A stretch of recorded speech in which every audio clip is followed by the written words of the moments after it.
Good morning, Allie. Well, I think it's so exciting that we're going to offer this extra bonus exercise because I got so much out of your last one. And I just think that along with the downloads, it's just really wonderful that you provide an actionable step to really deepen the process. And so I'm really excited to hear about what you're musing up and what we can ask Holy Spirit to download to prepare so everyone can get as excited as we are. So, welcome to the well, ladies. And here we want you to just enjoy this bonus exercise because we know that this is a really intense part of the cosmos coming in with a lot of activity this month. And we just want to help you to navigate some of the big things that it's bringing up for all of us because at any time in our lives, fear and vulnerability are a huge part of our lives, not just as women, but as humans. So, Sean, what were you thinking that you wanted to zone in on? Because I know the downloads Yeah. have been talking about that micromanaging control energy. So give me a little prompt. Okay. So I was listening to your download this morning and I'm a retired paramedic. I'm like control issues for me are a huge glitch.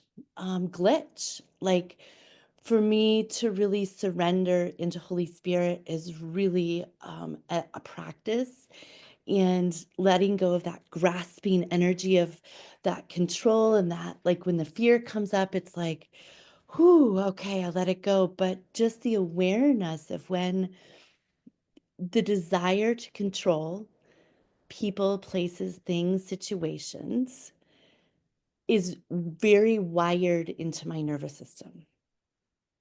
And I loved how you said, many people need to really look at control. I'm like, oh, yeah, that's like one of my top issues for my life. And so I'd love to talk to Holy Spirit about ways that we can go from being the fulcrum of control to the vessel of light. The- From the fulcrum of control to the vessel of light. Yes. Let that be our topic for today.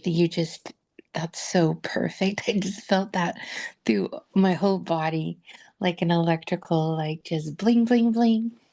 Thank you. Okay, let's breathe that in together and let's all just drop in to the portal that is at the top of our head. And I just want you to tap on it a little bit. And I've been noticing that Holy Spirit's been using breath of light. I've always said breath of life, and it is. It is our breath of life. And that sort of gives me like a very grounded, safe feeling. But breath of light gives me this effervescent feeling, and I think they both are needed. The breath of light is like, to me, the transformative energy. Mm. So we're going to call in from Holy Spirit, divine source energy. And you're going to hear our breathing because we're not going to edit out any of the real stuff. We are breathing with you. So breathe the breath of light. And imagine that you are this a vessel that is yearning to attract what you came here to experience in this life, which is to become a vessel of light. And any of the control has a density in it within it that actually obscures the ability for you to be effervescent. And when we feel effervescent, wouldn't you agree that we feel free, right? Absolutely. Yeah. Yeah. And so when we're feeling density, sometimes what we're really craving in the control is a way to feel safe and grounded. Mm. when we're micromanaging, it's really a misplaced compassion towards ourselves and others, especially if we find the others are our loved ones. And especially if you're a mom. And when we're mothers, we want to help, quote unquote, help. So imagine this loving mother that you are wanting to help your little vessels of light, be it your husband or your littles or your bigs, because they might be grown children, or your friends, because you've been a mother and you could become mothering energy. And breathe in that feeling of constriction now, of wanting to steward their light. It's Mm. hard. It's like breathing through it's like breathing through the blowpipe that you want to blow glass with. And then if you've ever blown glass, it's so hard. That pipe that they say, blow through, I've never been able to put that air bubble in. I always had to ask my friend, the glass blower, to put the air bubble in. And I have really strong lungs. I've exercised my whole life. But putting that burst of chi in through that long lead pipe, it's probably not lead. Hopefully it's not. But it's probably steel. But pushing that breath down to get that little bubble so that the glass, the molten glass, and I know I'm using a lot of analogies for glass, but because I should. Glass is a really excellent way. It's a beautiful analogy for how, when we're warmed with creative divine fire, we're molten. And when we are at regular temperature, lukewarm, we become this really crystalline, hard piece of static energy. We have to have the fire of the Holy Spirit within us at all times. And when we take control, we become hardened glass. That could be really beautiful, and that could be a creation. And some of your creations are going to become hardened glass because they've outmoded their purpose. And so you're like, okay, that was my past relationship, or that was um, where, this phase of my life. And you can look back and say, okay, maybe they're beautiful creations. Maybe some of them are black and brown and other colors. And, you know, I've seen that become beautiful glass too, as long as you can look back on your creations and feel good about them or learn from them. But in your now moment, you want to be creative fire with the divine Holy Spirit, heating up your body so that you can ungrasp your tight little hands that are trying to help everybody, including yourself, by framing everything into something that makes sense to you. And the great mystery does not work from what makes sense to you. And so when you're in great change, you can feel really radically off balance and think you're funky. And I'd really love for the people who feel extra funky this month to listen to this bonus. I hope we can just urge you all to come and really listen, because this analogy is probably one of my favorites that Holy Spirit has given, is that when we are full of this electromagnetic fire of the light of God, we become drippy.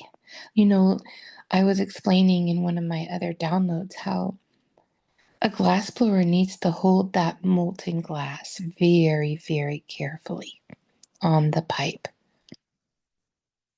very carefully, because otherwise it's going to drip onto the floor and become a mess, and a mess that's hardened, right? So, so we can kind of walk through life like that. And when we walk through life like that, um, there's a lot of skill to being in the now moment of being able to be drippy, but skillfully molded by Abba. And in the Bible, they call Abba Father, Abba, Abba. Our Creator is Abba. Doesn't that sound so kind? And doesn't it sound so endearing?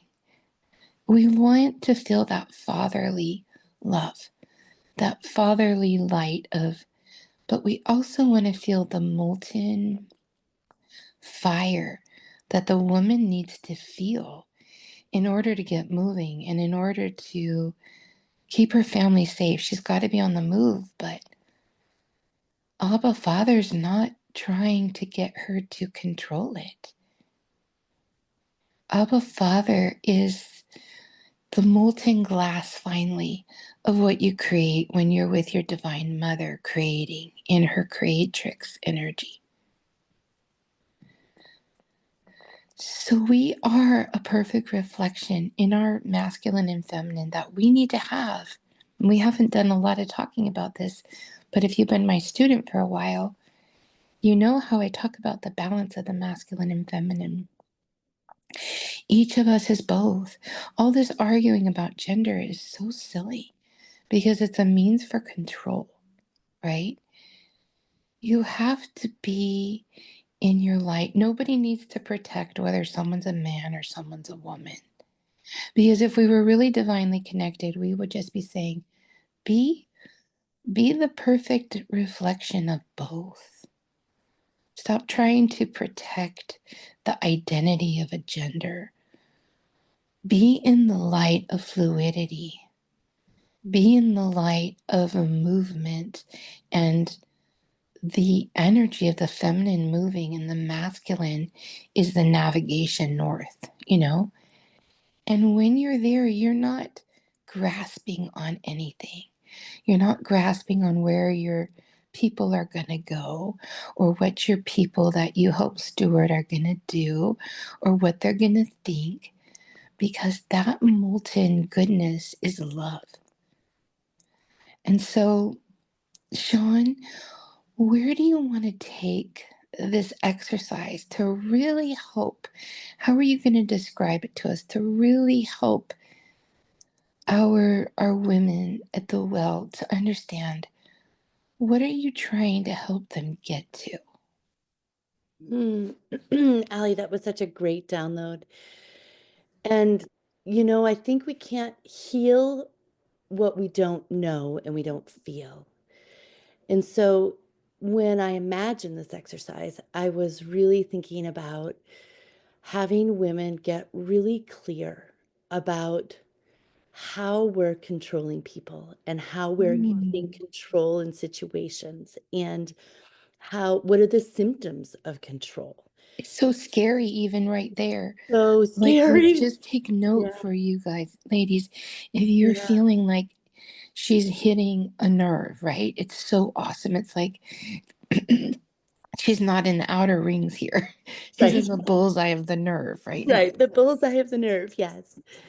Yeah. So she's going to bring you into a consciousness, Yeah. if I'm hearing correctly. Yeah. And isn't it fun to be in our conversation? Because this is how we create, and you're right here with us. This is where we live. She's going to bring you into the awareness of what you rob yourself of Yes. when you're trying to over control situations that God is asking you to be free in and Mhm. moldable.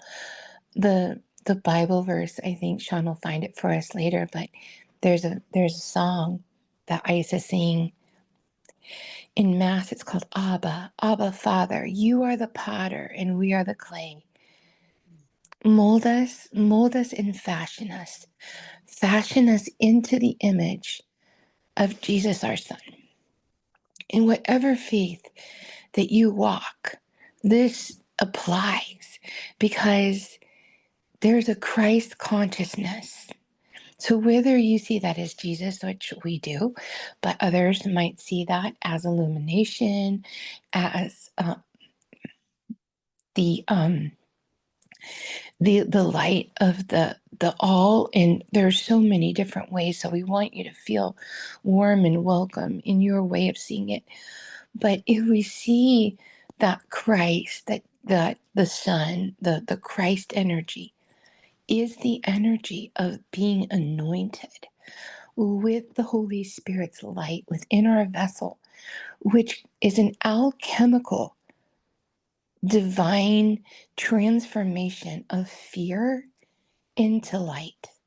And so Sean is going to walk you into a video that's just unique, but this is your prep for it, where she's going to take that static glass and Mm. she's going to melt it, because that static glass isn't one of the creations you want to keep.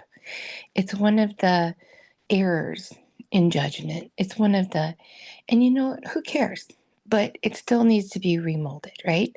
But who cares if it was a mistake? Because your mistakes are all about being human. Mhm. But she's going to take you through that feeling, because she says you can't heal what you don't feel. So that is where we're going to end it for today, because we're going to have many bonuses because we get divinely inspired and we decided we want to give you as much in this process. For those of you who just want to do the minimum, this might not be for you, but for some of you who are like full steam ahead, I want to make this the best coaching program of my life. I really, really am here for every little nugget. Then this is for you. We're taking this extra time because we want to meet you in your healing so you can truly feel what you need to heal. And you know what? Glory be to that. Glory be to that. Totally. And I'm really excited about this exercise, ladies. Like I love what you'll learn about me is that I love exercises and I've worked on my own healing with exercises. So I'm excited to share it with you. So until we meet in the well with this exercise, I hope you really enjoy this. Well, And they'll be in for the well having when they hear it. So big yeah. hugs. We're here with you and we're glad you showed up. And we're really going to keep encouraging you to keep showing up for these bonuses, because